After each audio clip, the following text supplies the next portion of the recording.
live now. Give me a sec to refresh, but I think it should be good. Let's go to the creator dashboard and see if I'm live.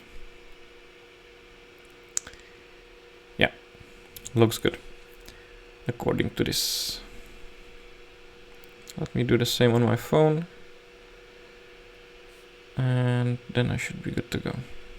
Cool. Okay, so this is my first Twitch stream. I don't expect anyone will see it or be notified about it, since I'm just trying out streaming, but I figured I'd do it. I have this nice little self-contained problem that I want to take a look at, and it seems like a good opportunity to test out streaming, basically.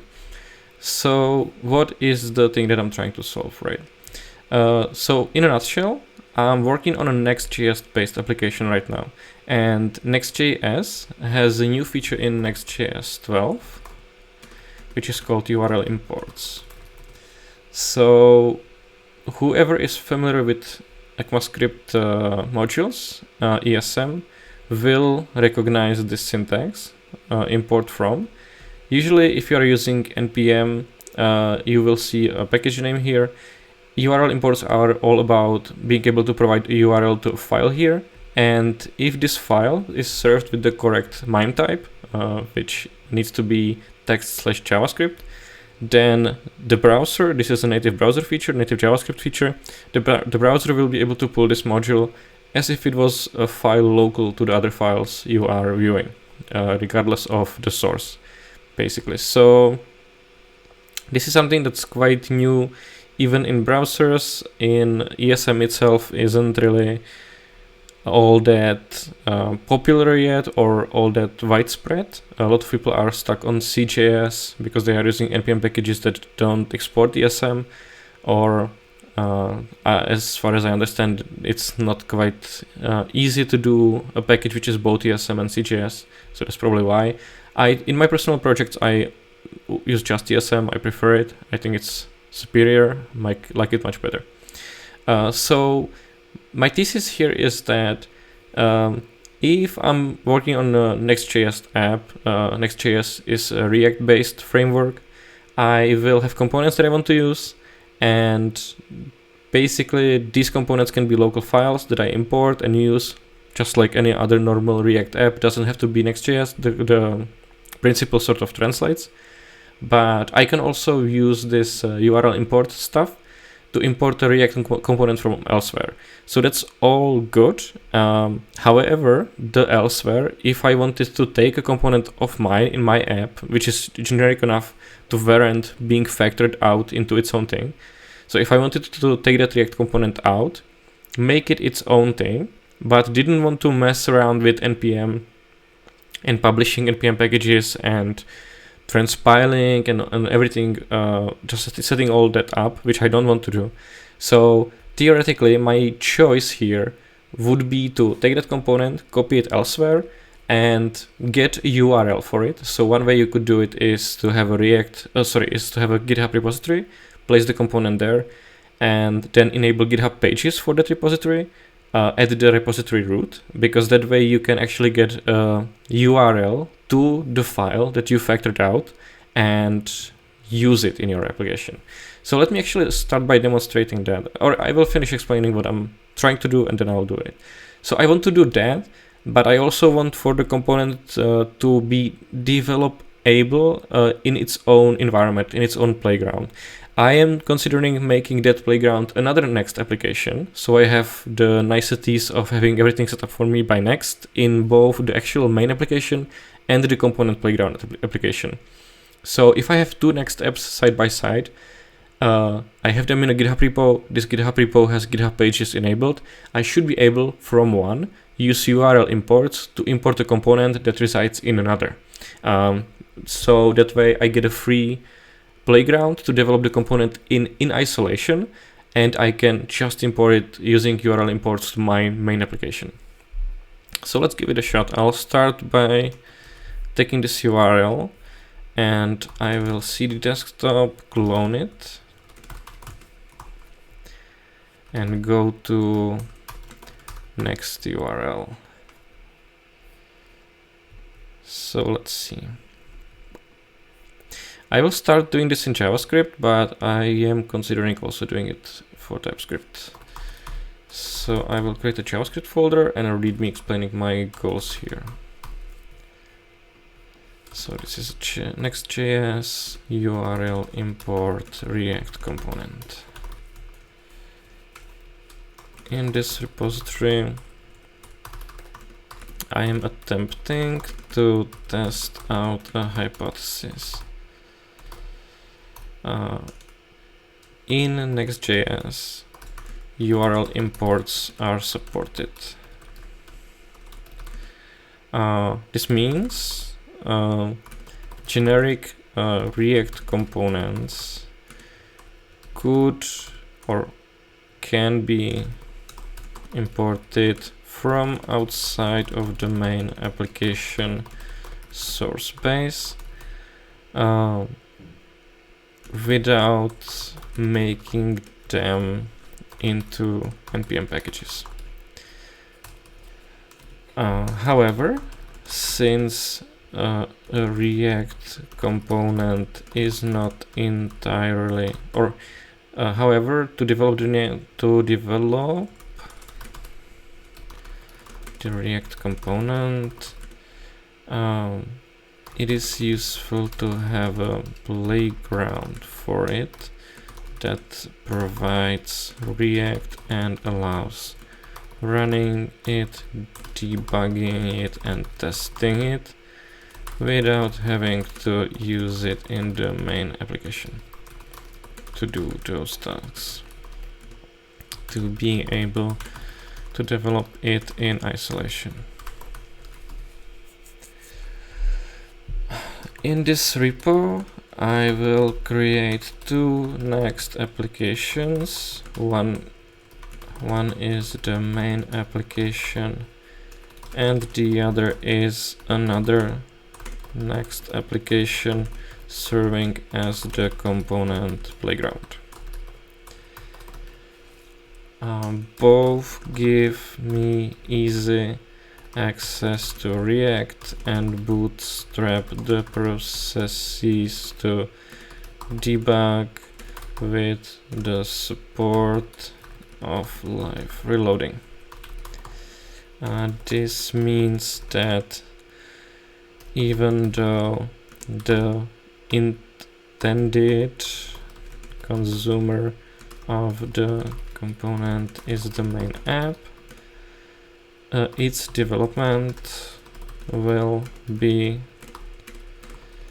isolated into the playground app.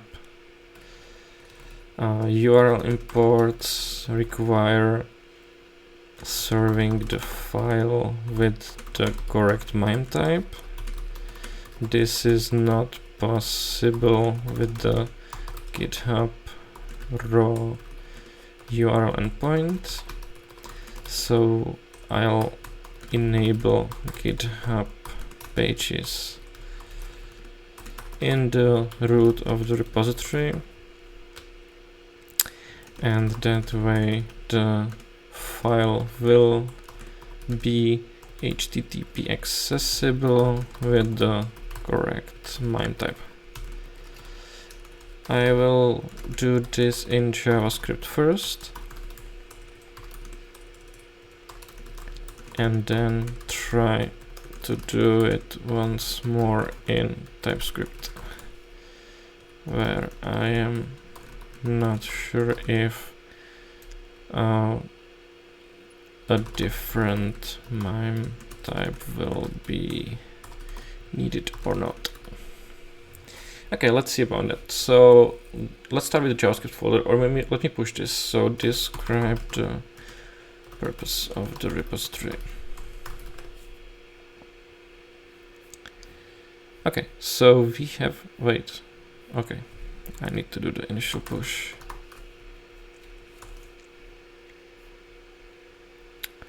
Cool, so that's live. And next up, I will create the two apps. So let's go to the JavaScript folder And right now I will want to create the main app and the component playground app. So next init, let's find out how exactly to do it. Okay, yarn create next app. So can I just run npx create next app? I think so. Oops. Oops. This is not the correct. Yeah, this is what I wanted. So let's go here. Actually, I should probably close the other code instance. So npx, actually I need one more folder. So mk there, and this is going to be called just app. And there's going to be another one called component app. So let's go see the app. I'm not sure if create next app will create this folder, so let's try to see if it does that. And if not, then I'll create them myself. So npx create next app. What are the arguments for this? Is it interactive? Yeah. So it's gonna be called app. Okay. Install everything.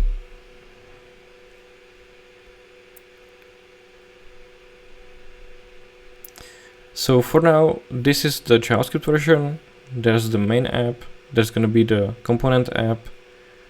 And both will, thanks to NextJS, both will give me live reload, the dev experience, the dependencies, the bundling, everything is for free.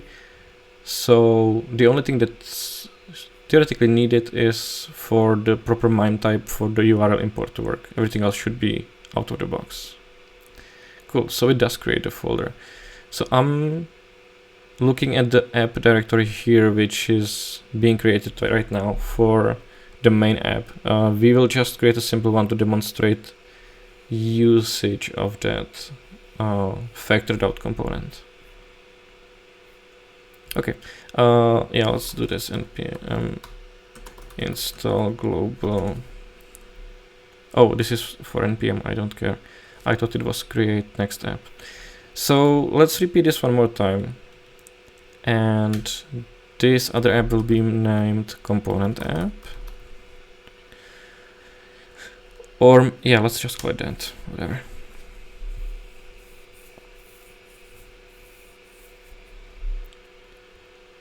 And let's see. So let's try running them both. I will theoretically need to run both at the same time, so I'm wondering how the port stuff is going to work out. Maybe Next will be smart enough to offer to choose another port. What is the command for this? Next run dev or whatever? Yeah. Oh, actually I can probably just do this, right? Okay, so this is the main app. It seems like it's going to run. Yep, that looks good. So split the terminal, go to cd JavaScript and then component app and run npm run dev also. Yeah, okay, so it automatically chose a different port. That's great. Yeah, so two next apps running. This is the main one, this is the component one. Let's change the titles so it is less confusing. I will call this just app and I will call this component app.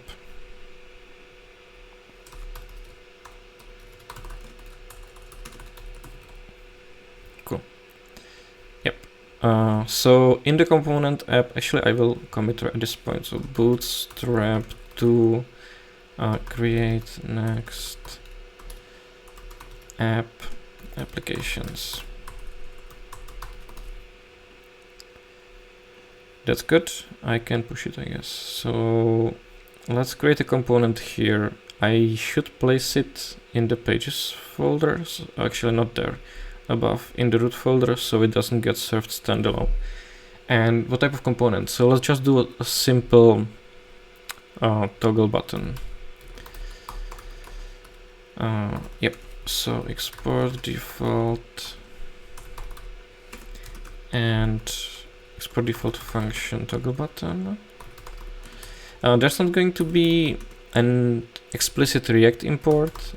We do have React as our dependency, but it doesn't matter for the component's implementation. The whole idea here is that we have this other component app to have a playground to work on this component in. So it does have dependencies. The component is not pure in terms of just being pure JavaScript. It does have a dependency on React, but since we are going to be using the URL import, the main application will provide its React instance, and we are just trusting this component that we are importing to work with the version that we have. It's going to be the case here. We have the same React version here. URL imports, to my knowledge, don't really worry about library versions and stuff like that. It's left to the user, so we are going to rely on that. But however, we are going to be using React implicitly, potentially, if we are going to use stuff like fragments or just, so we do need that playground to be able to do the standalone development, but it's not going to be an explicit import here. So how would we go about implementing a toggle button? Well, let's start by doing this. So the props will be something like left choice string. It's just going to be we are in JavaScript land. It's just going to be a very simple app. We are not going to be worrying too much about whether the component is sensical or not, but yeah, it's going to be just a simple example. So we use this fragment to keep these components together. We have this first choice here, so let's call it left choice, and then the right choice.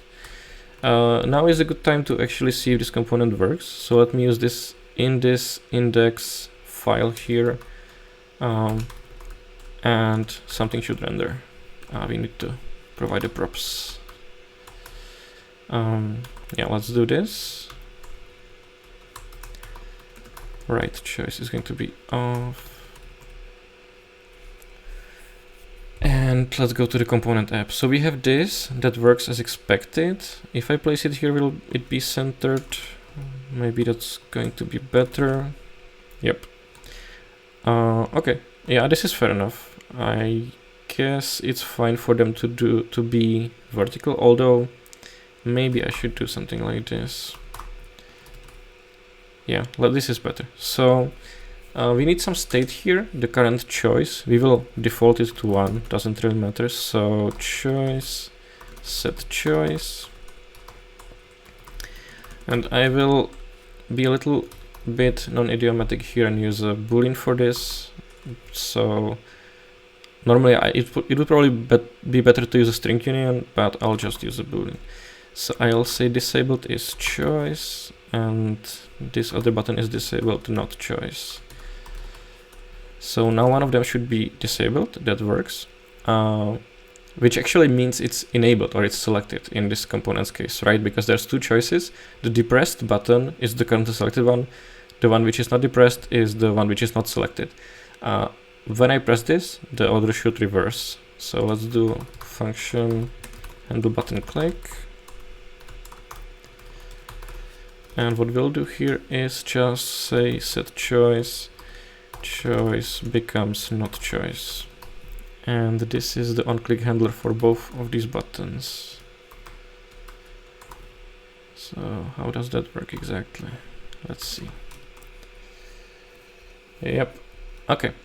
I will also implement this on-change handler so that we can demonstrate the component communicating the state outwards.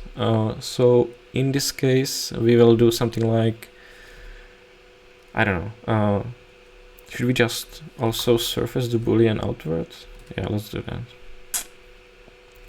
So we need to handle this here. So on change, and we will use set choice. And basically we need the same state here. Let's full screen that. And we will display a text based on whatever is selected. So that's going to be another div component here, and if choice, we need that means that actually the right choice is selected, otherwise left. And this handler should work. Yeah, we need to import this. Why is it not telling me that here?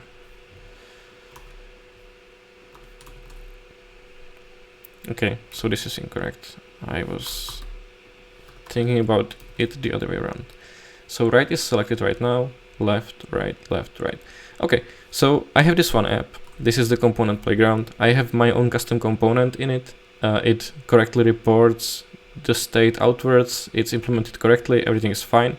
However, it's too generic for my app, or if it was in this main app, it would be too generic for it. So I want to extract it out like I did here, but I want to consume it back in this app so I can use it here where it's intended. Because this app is just a component playground. So let's capture this, implement the demo component.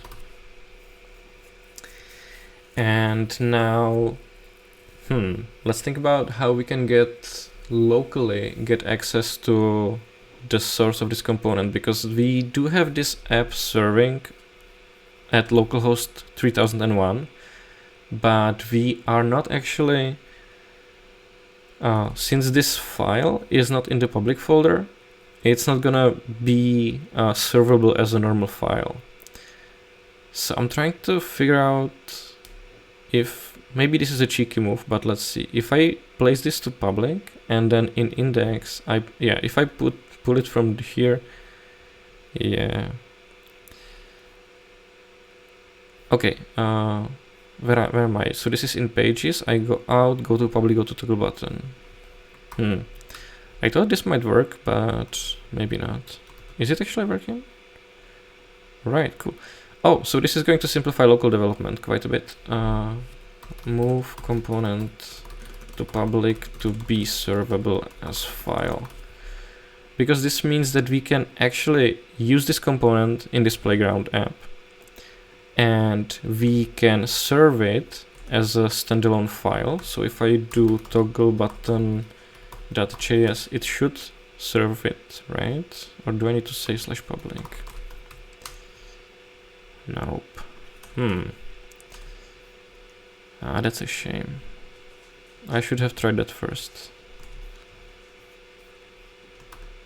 It's odd that this doesn't work, because I thought everything that's in the public folder will just be servable. Because if I do versal.svg, yeah, that works, but this one doesn't. I guess because the JavaScript files are banned from being servable. I will just quickly change this to txt, and I expect that will likely work. Or did I crash the app too much? Yeah, so I need to fix. Yeah, I need to not rename it, but I need to actually clone it and see if the txt works. If this doesn't work, I will just revert it, and I will serve it through the GitHub Pages approach. But let's try this. Something's wrong with the public file serving. This should work, right? Toggle button. Oh, a typo. Yeah, we're golden. So serving from public works as long as you use the correct name. So we get this content. Is this the correct MIME type? I don't know if I will be able to tell. Content type is application JavaScript. So we have all the ingredients we need to get URL imports to work, basically, which is great news. So let's try to do that.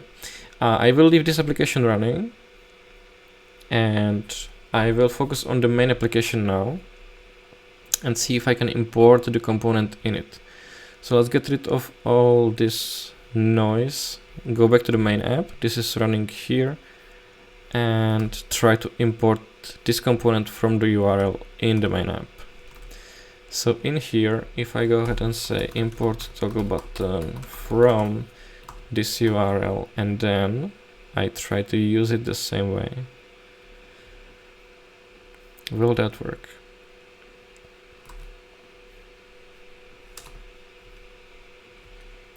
I need a state also, and the local state variable.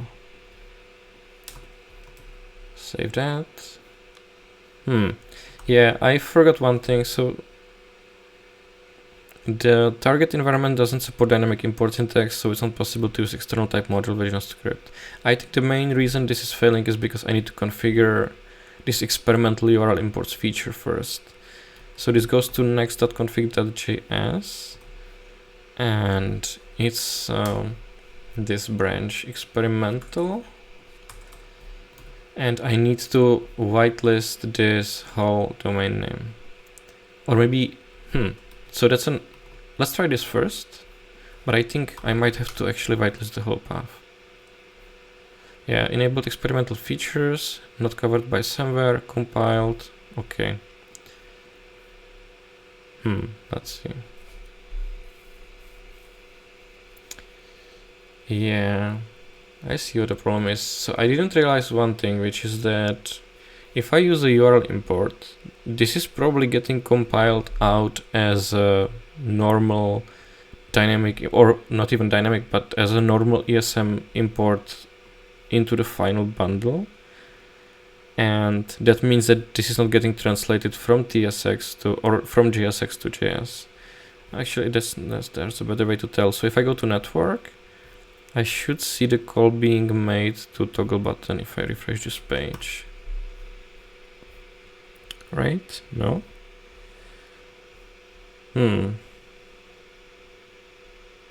Okay.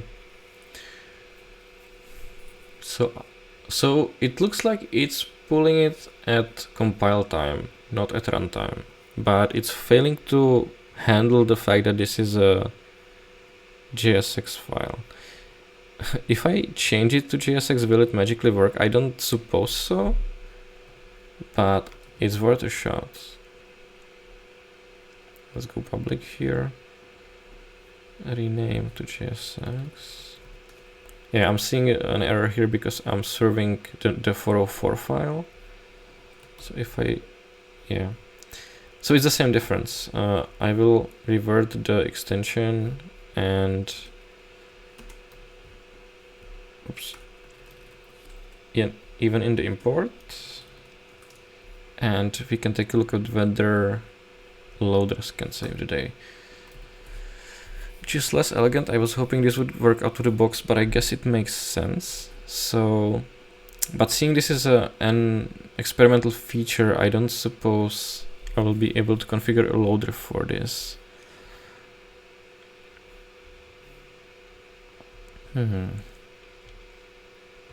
Let's see. NextJS import loader.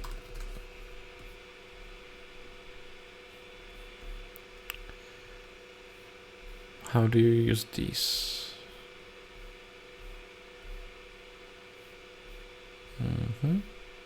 Okay. NextJS. Yeah, this is a custom Webpack config.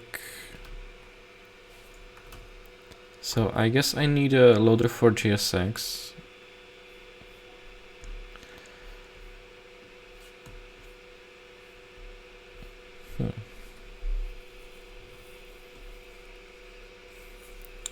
So how do you configure that? So Webpack config blah blah blah.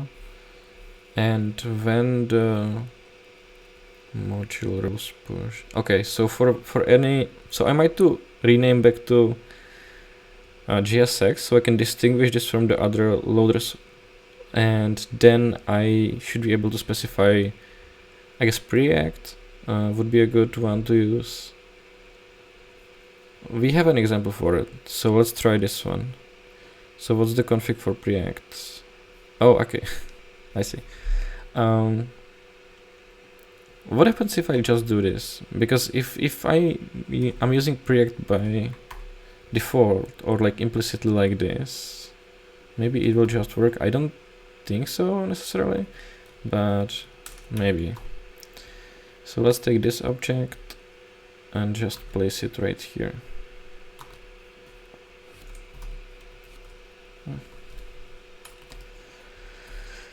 So experimental stays the same. I have whitelisted this correctly. Actually, we have sort of found or proved that we don't need to specify the whole path or even the path segments, just the domain name is enough. But we do need this next plugin Preact package. So let's install that and then rerun this main application and see if this Preact loader is just going to do some magic and make it all work, or more likely see if we need to set up a rule for JSX specifically and then rename the file.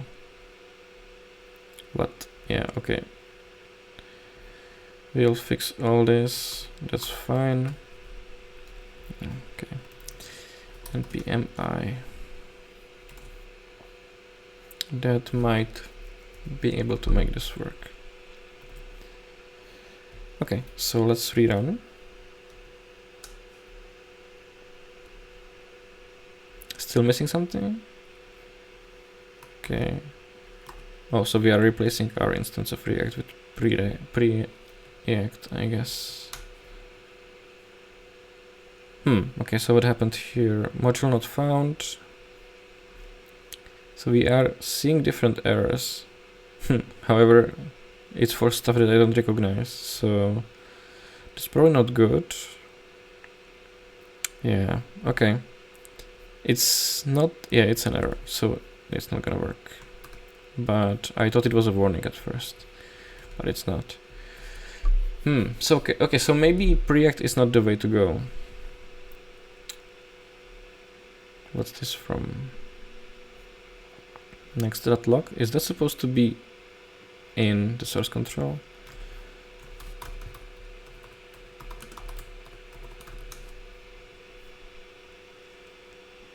So okay, it's not gonna load. I don't think it should be there, so I'm just gonna git ignore it. Although the okay, the default git ignore doesn't contain it. I don't know what to do about it. Probably because it's a external module. Oh, I see. So this is there because of the rename experiment. This is just the unchanged file. So this is a cache for URL imports, basically. Yeah, I can remove this again because that's no longer a thing. Okay, so let's revert some stuff. I don't want to do with Preact here, but I will keep the experimental bit, and I will just try to figure out if there's a way to tell Webpack to compile JSX on the fly somehow. Yeah, this is the config we want, so that's okay. All of this goes away because we don't want to be using Preact after all, or even replacing React. So let's go back to this. What is this log? This is for, yeah, this is the cache thing. I still don't know how I feel about this. I don't think I want to commit that, but I am surprised it's not included in the default git ignore. This is just a dirty experiment though, so I guess I can just add it. Next.log. Bye. Okay, so that leaves us with this git ignore change, this config to enable URL imports, and this usage of the URL imported file. So I will npm install to recover original React, and I will run again, and it should fail the same way, right? Because I'm still using the external component. Yeah. It's funny that this happens at runtime, although I guess this is not technically a true runtime because this is just a just-in-time compilation as I access the site. So Next pre-compiles only the static stuff, I think. So how do you configure a loader for TSX? So we need to find 2 bits of information. The first is how to tell Next Webpack to use a specific loader. So it seems this is the way. So we need to go back to next.config. And this would be the outer sort of layer. Yep. So if I just do this, nothing should change. I don't know. Yeah, restart the server. So I will do that, but it will not have any effect. Hopefully it doesn't bring about a different error. That would be depressing. Yep, that's the same thing. So we know this now, how to tell Webpack for a specific extension, I guess is a good idea, to use a specific loader. Maybe Babel will be also fine to use. Okay, can I just do this without the MDX stuff? Let's see. Let's push this rule, which is for, I will not use the extension yet. I will just say for anything that's toggle button.js, right? It should work fine. So if toggle button.js is a part of the module name, which in the case of the URL import it will be, then I want to use this loader, which I guess is not there by default, but I have no idea about this stuff. So it's just all experiments here. Restart the server, still some errors. Options is not defined. What do we see? Options is not defined. Yeah, okay. Okay, so where should this be coming from? Config. Oh, this is the... Yeah, I guess I can just do this. Or maybe just change this back to the non-destructured object. We can run again. Okay, so what happens if I access this site now? Module is not defined. Okay. This is what I was hoping to avoid. Now it's back to debugging Webpack, which is the least favorite part of every JavaScript developer, I guess. Let's just do a few more things. Maybe something will pop up, but I'm pretty sure this experiment will end up being a failure unless I can figure out how to do the JS6 on the fly transpilation. Maybe it would make more sense to try this in TypeScript from the get-go, because in TypeScript it would not be expected to get pure JavaScript in the URL import, I don't think. It might be that importing a TypeScript file will implicitly apply all of the loaders that are applied to any other TypeScript file, so we may get JSX transpilation for free, but I'm not sure. And now that I think about it, that same thing should be true for JavaScript files in the JavaScript instance where we can already use JSX, and for this URL import it's not applying that, so maybe that's not the case. Webpack loader JSX. What will happen if I do this?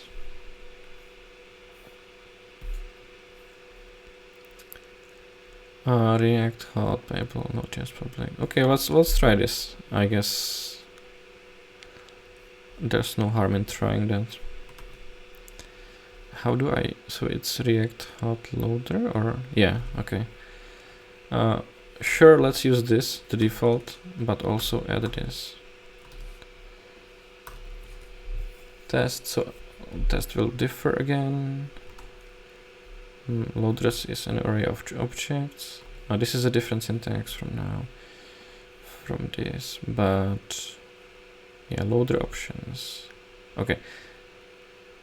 I'm not sure about this. I will just copy over this rule. Hopefully it's not the rule that's breaking this, but I don't think that's the case because we have a different error now. So this is the loader. This is what we exclude. That's fine for now. We just need to install it. So that's npm I react hot loader. And let's see if it actually does apply to this route. I guess the one way to tell is to see whether it actually starts working. Or maybe we get a different error. So why do we get this dump of information out in the console? What's up? Invalid configuration object. Okay.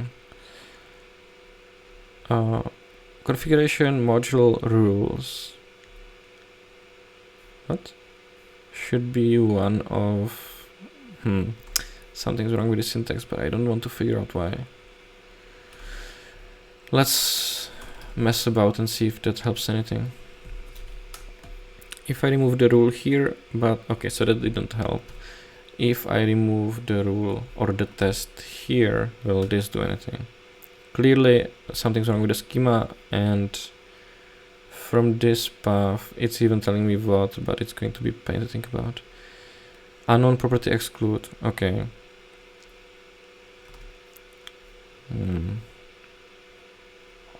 Loader options.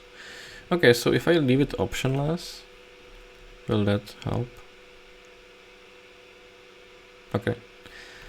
Well, that helps the compilation, but does it help the runtime? Cannot resolve React hot. How come? I guess I'm missing some dependencies. Module not found. React hot table. Yeah.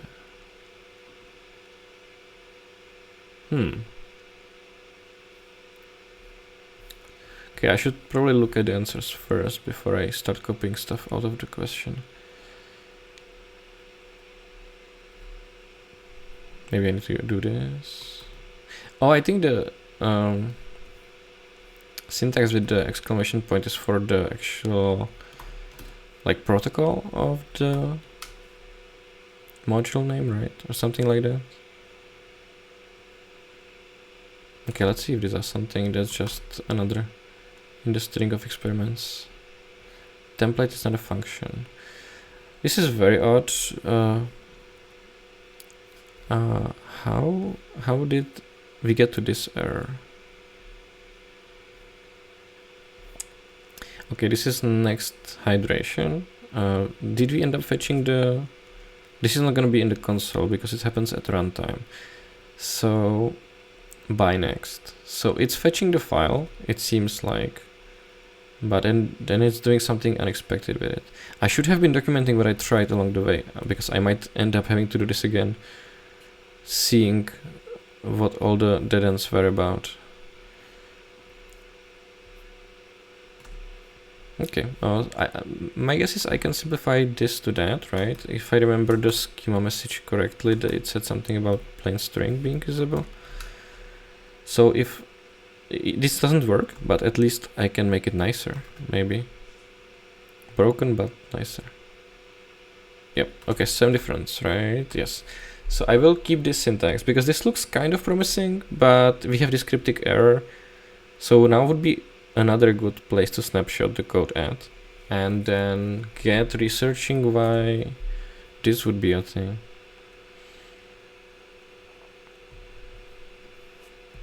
Okay.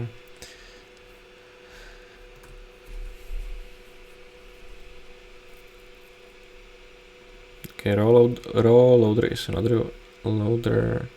What types of loaders do we have for JSX other than this React hot loader? So Webpack loader JSX. Let's do this search one more time.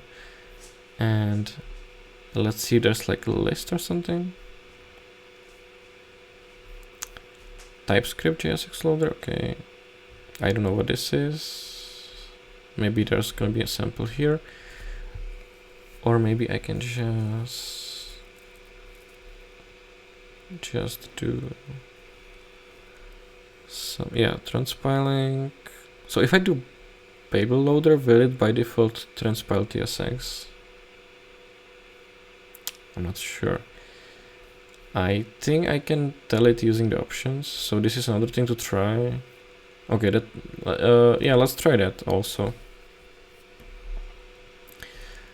Let's just trust all of this and install the loader and see if I can configure it to Yeah, options presets, right? And then what are the presets? This is for maybe returning to, and this one is, yeah, exactly, use. Okay, so this is what I recognize, right? The rule has test, exclude, use.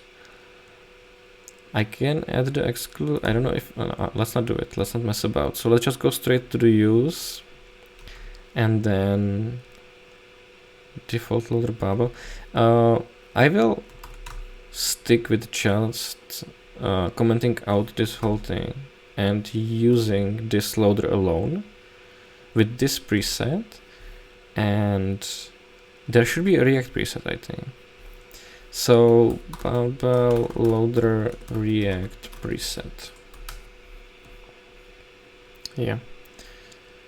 So I need to install this preset and I need to configure it to use it. So let's say this, and I think I can use this preset alone instead of this preset env. So let's go down the rabbit hole and see what this does. Okay.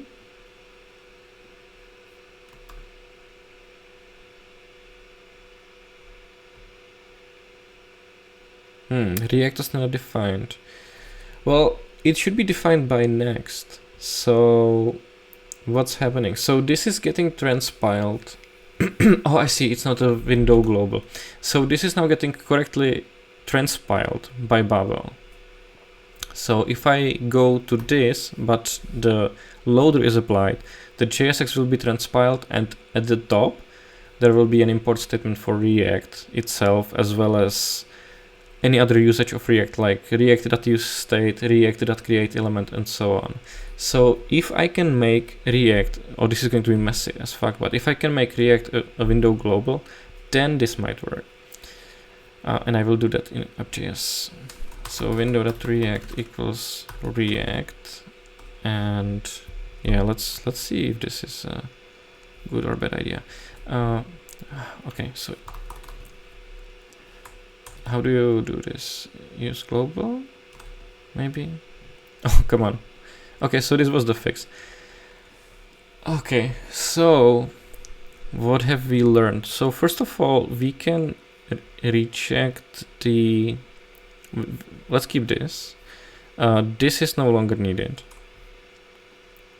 I should probably use JSX. Just do any JSX file. Let's try to clean this up just a tiny bit. Yeah, .jsx.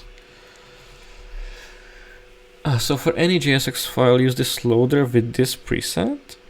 This looks sensible. We have whitelisted this domain and we have used this loader. We don't need options anymore, so let's stick with this. Package log will clean up. We don't need this loader anymore. So let's get rid of it.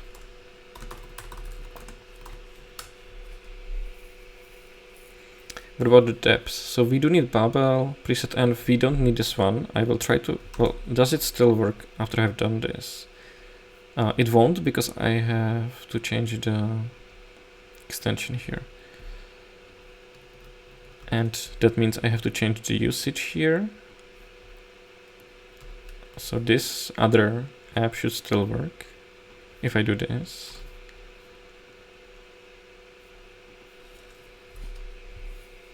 Okay, just a change of extension, everything else remains the same. Cool, so closing that, and this runs fine, so I can close this. Extension was changed, usage was changed, but other than that, it's fine. Now for the so this will importing this still work if I change the usage here, and I have changed the test regular expression, and I'm still using the same loader. That's, oops, yeah, that's also still works. I need to default this in the toggle button. I need to default this state to false because undefined is not working for me. It's defaulting to not adding the attribute, which means defaulting to not disabling the button. Yeah, okay, oh. That's something for later. What if I do this?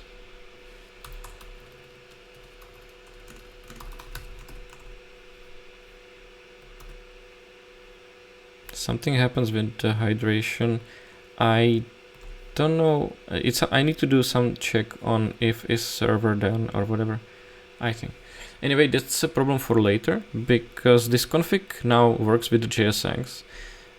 Can I drop this env preset? Because I'm not using it explicitly. I don't think I'm using it implicitly either.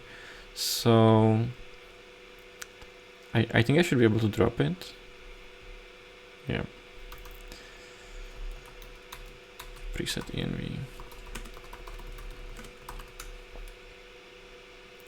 I do need to keep this. I need to keep this loader. I don't know if I need this actually, but I will keep it because it seems like it should be there. Yes, let config next. I don't know. Webpack. I don't know either. But this is fine. This I'm happy with enough with this. I will do npm I to update package log, which should now be cleaner. Yes. Well, it's still messy, but yes.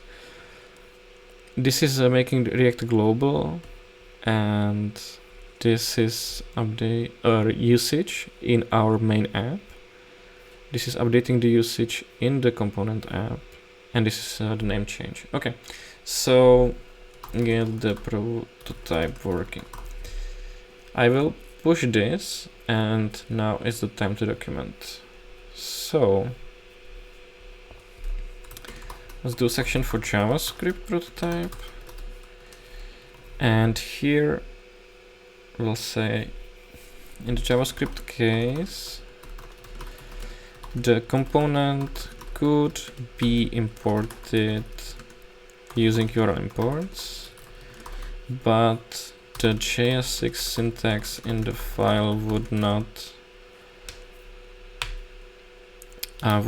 be transpiled, and next wouldn't apply the transformations it applies to local imports to the file at the URL import. So this is why I think for the TypeScript case we will also need to have a TypeScript loader. So this is one fact, and then how we fixed it is it's possible to configure Next to apply a specific loader to the URL import by tweaking the the Webpack config.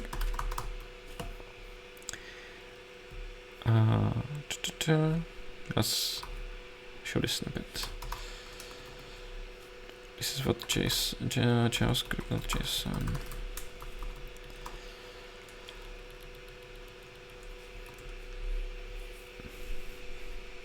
Cool. So we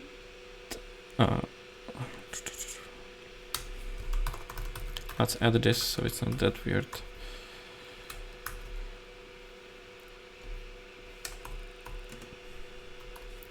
So we add this, we install this, so that's npm install.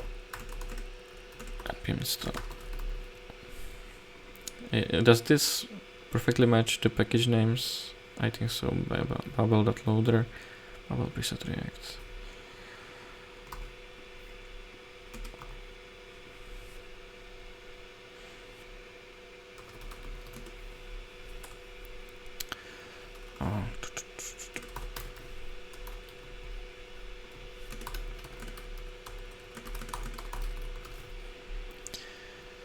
So these are the packages we need to add. Not sure about Bubble Core, but I'm still curious, but it can wait.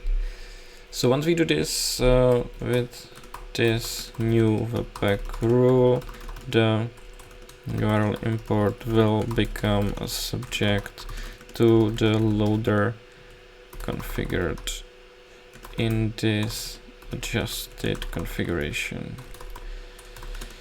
Next local imports will still be treated the same way as they are by default. This new rule does not apply to them. And their implicit loader / webpack config. Maybe lowercase p looks better. Okay, so we have this solves the transpilation issue. Okay, so we say this will transpile. No, we don't. Actually, we should add it. This means sorry for that. This means JSX transpiled to calls to react.create element, making the file a valid JavaScript file. Next, look, yeah, this should be its own paragraph. Okay, and now for the actual runtime behavior. So at runtime, this transpiled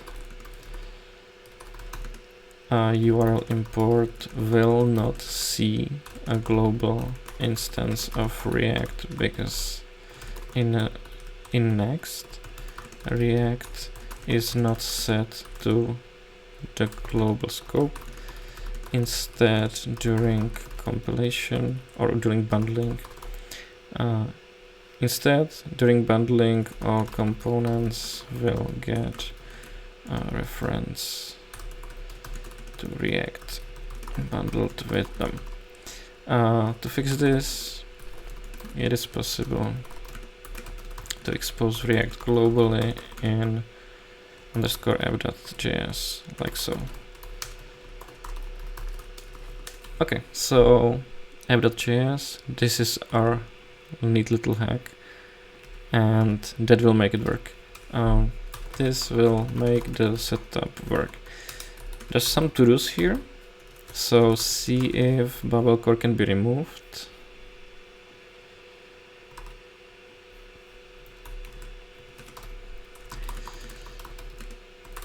Without breaking the prototype. If it can be removed, I want to remove it. It's unnecessary to keep it around, but maybe it's used somehow by the other loader, the one for React, the React preset. So let's see if we can ditch this. And also, what was the other thing?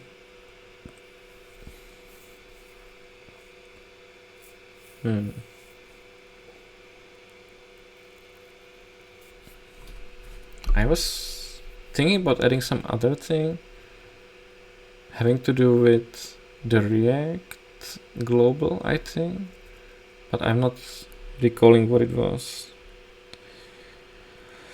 Oh no, it was not about the React rule, it was about this thing, about server-side rendering issues.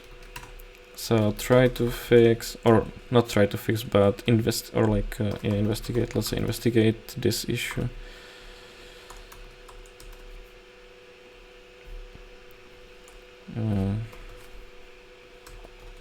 I'm not sure why this is happening. Maybe I need to say in this component, yeah, I need to remove this, that's outdated. So in this component, maybe I need to say, oh, I see where the problem lies. If I remove, see the use state is not updated to the latest version from public here.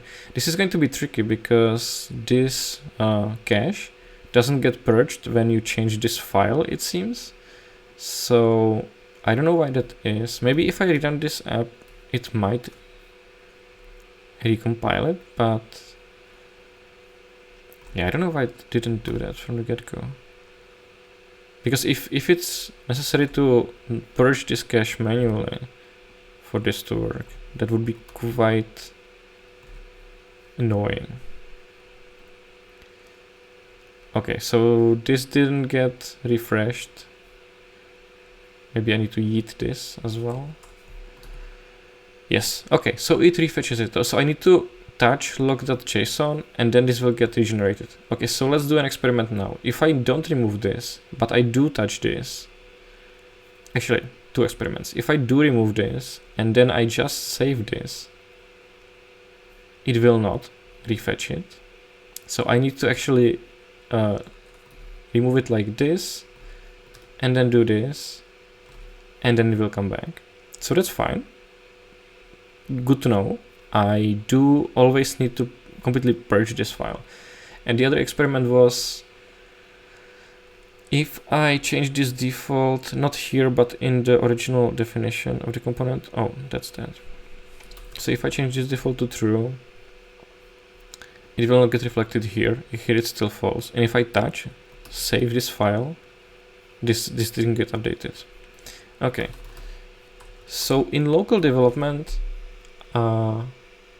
if I wanted to practically use this, I would have to have some sort of a script or a watcher that watches this repository or this directory, and on each change, basically, to be extra safe, on each change, so something like nodemon would delete this file or clear this file, rewrite it to like an empty object literal, to cause this cache to update every time I make a change in this component. I don't know or think that it would cause a live reload in this app, but that could be solvable by also touching like index.js or something. Which sounds like another thing to solve. But even then, even with the correctly cached version, this has still not solved this issue. Okay, so that's fine. We can investigate it later, but I will capture the knowledge from this caching stuff. So this directory is called next.log. Next will create this directory as a cache of URL imports, and it will keep a manifest file in log.json. The cached files do not get updated after the source changes. The only way to update them that I found, the source changes or the next app rebuilds, that I found is to remove the record in log.json and save it to make it rebuild itself. Another question, if I change this to something that's not in the source, and then I remove, in log.json, I remove this record and I save it, it didn't get added, which is, oh, I need to refresh, I guess. Yes, it did get added, but it did get refreshed here. It did, good. So I don't need to remove this file, I just need to change log.json. Okay, so this could be solvable by using nodemon to run, to change log.json to an empty object literal to cause it to rebuild the cache, and hot reload or live reload, as Next calls it, I think, could be solved by having the same script that watches component app touch index.js after each change to make it as though a change occurred in the app project itself. Okay, so that's something to look into. So this is what to do is to look into live reload of URL imports using nodemon hacks, because it is a hack, it's not nice. So yeah, it's not ideal for sure, but it's a way to solve it. So we have looked at the JavaScript prototype, we have discovered this cache situation here, and we have found a hacky way to make this work, but there's other things to look into. So document, findings, and next steps. And maybe we could also quickly check whether we can remove Babel core, npm uninstall, and whether it will break everything or not. So I will uninstall this package, and I will rerun the app, and I will delete this cache, and then access the app to rebuild it, so that I for sure know that we have the latest file here, and it still works. So Babel core doesn't need to be, or Babel core doesn't need to be there.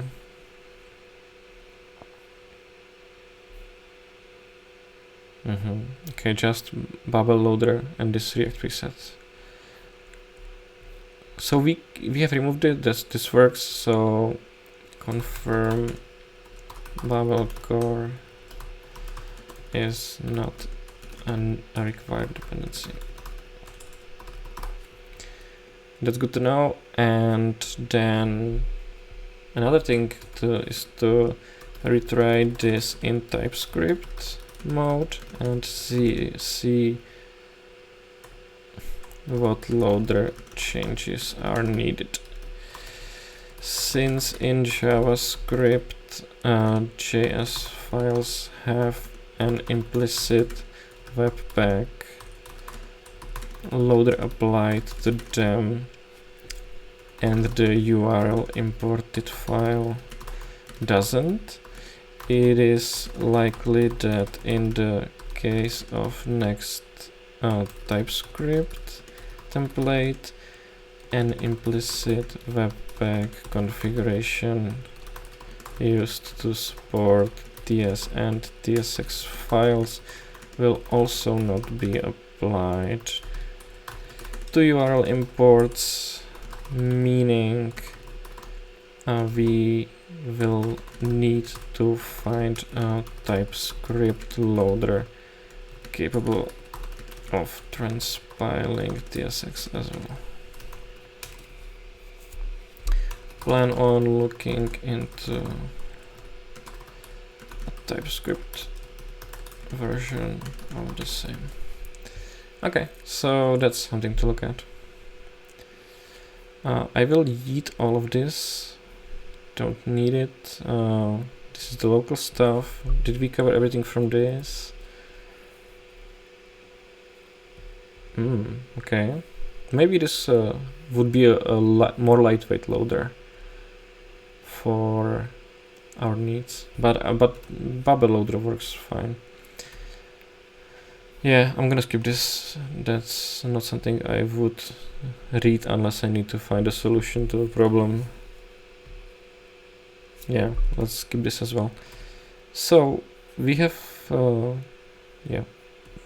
we have learned about the log file. I guess I should have read this, and I also should have read this because I did git ignore it. So why is that?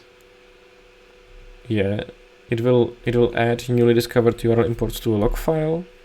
When running build, it will lose the log file. Typically no it because I don't like this. I don't want this behavior.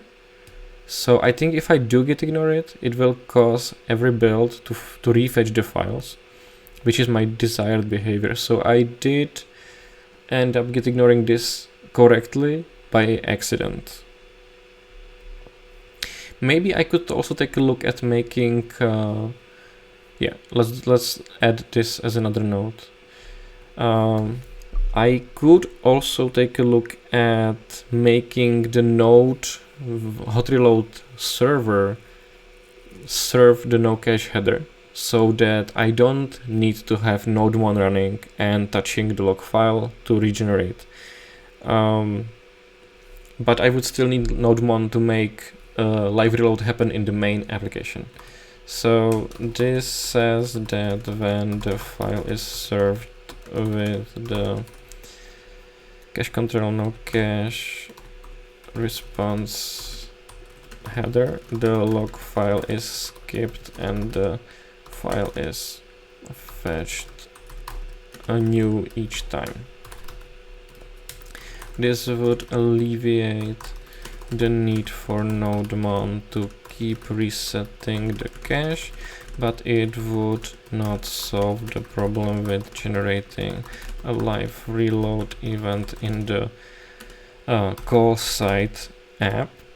Nodemon would still be needed for that. But if we can turn a big hack into a smaller hack, that could be worth it. Plan on looking into for URL imports with no cache.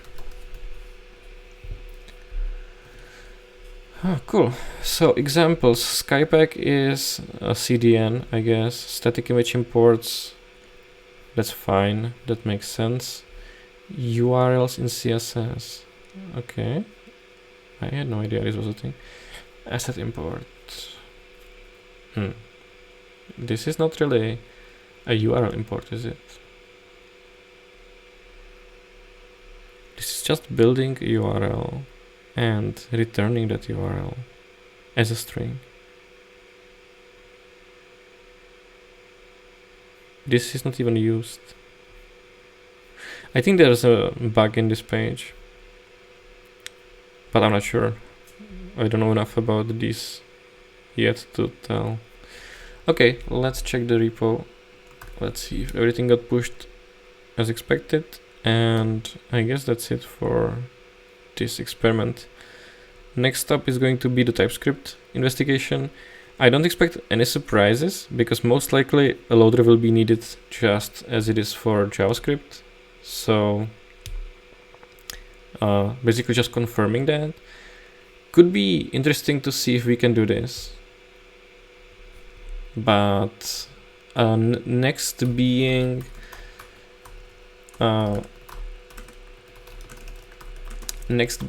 basically a out-of-the-box solution. You're not supposed to configure details like this, I don't think. I'm not sure if you can actually add headers to the live refresh server. Oh, okay. I'll just open some random links in case there's a quick response, but I think this requires a more thorough research to add the response header. If this works in dev, like in the npm run dev environment, that could be the solution. I don't know if I want to try that right now, but I definitely want to capture that, so let's add that.